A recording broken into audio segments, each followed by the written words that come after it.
The story I am about to share is one that has haunted me ever since I first read it on Reddit.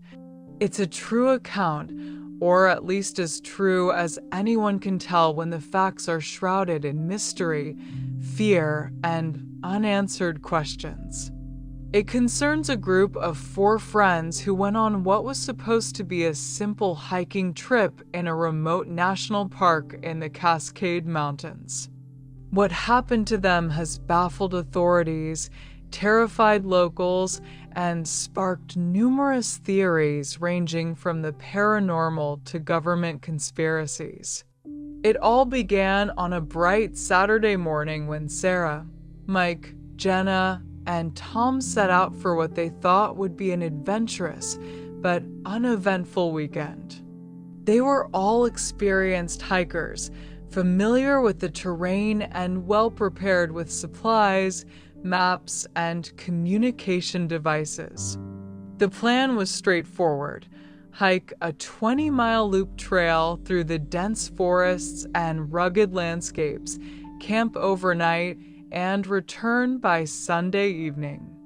Spirits were high as they loaded their backpacks into the car, exchanged jokes, and set off with excitement and anticipation. The first day of hiking was everything they had hoped for. The forest was alive with the sounds of birds, rustling leaves, and the occasional distant call of wildlife.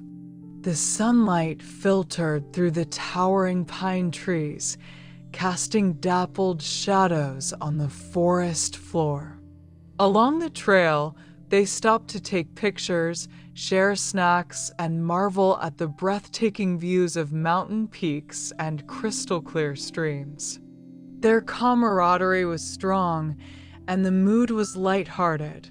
They set up camp early in a small clearing near a babbling brook, built a fire, and settled in for the night. It was peaceful, almost idyllic.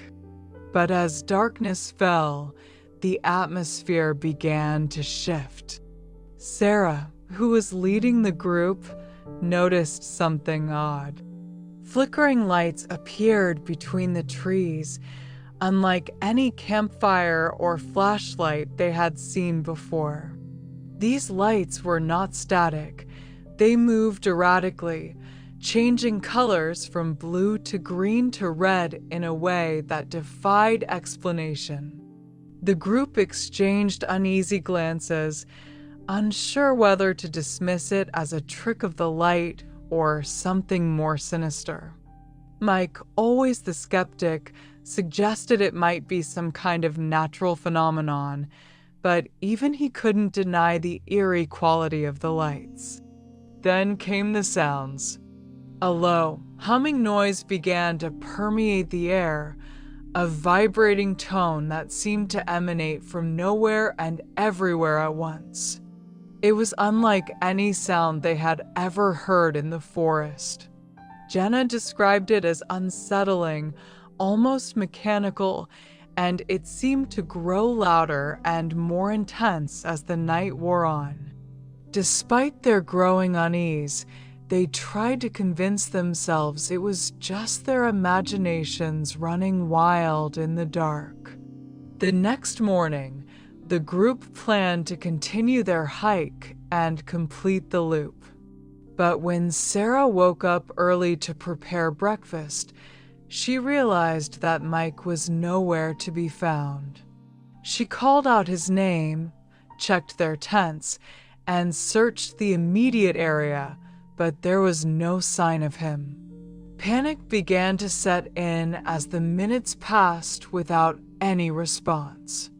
Jenna and Tom joined the search, calling Mike's name and scanning the forest, but it was as if he had vanished into thin air. Desperation took hold. They tried to use their radios to contact park rangers, but the signal was weak and intermittent. Jenna and Tom decided to split up to cover more ground, promising Sarah they would return within an hour. But hours passed, and neither Jenna nor Tom came back. Sarah was left alone, terrified and confused, realizing she was lost as well. The dense forest around her seemed to close in, the strange lights and humming sounds returning as if to mock her fear. When the group failed to return, a massive search operation was launched. Helicopters combed the skies, search dogs scoured the forest floor, and dozens of volunteers joined the effort. Despite the scale of the search, no trace of the hikers was ever found. The only clues were reports from other visitors of strange lights in the forest that weekend and eerie sounds that defied explanation. Local legends spoke of mysterious phenomena in the area, tales of people disappearing without a trace, strange orbs of light, and unexplained noises that had puzzled visitors for decades. Theories about what happened to the four friends abounded. Some believed they had been abducted by extraterrestrial beings, taken aboard alien craft for reasons unknown. Others speculated they had stumbled upon a secret government experiment or a hidden military zone where unauthorized presence was met with swift and silent consequences. There were even whispers of a portal or dimensional rift in the forest, a tear in reality itself that swallowed people whole and spat them out into unknown realms. The truth remains elusive. To this day, no one knows what really happened to Sarah, Mike, Jenna, and Tom. Their disappearance remains one of the most baffling and chilling mysteries of the region, a grim reminder of how little we truly understand about the wilderness and the secrets it may hold. This story has stayed with me not just because of the mystery, but because it taps into a primal fear, the fear of the unknown, of being lost and alone, and of forces beyond our comprehension. It makes you wonder what lies hidden in the shadows of the forests we think we know so well.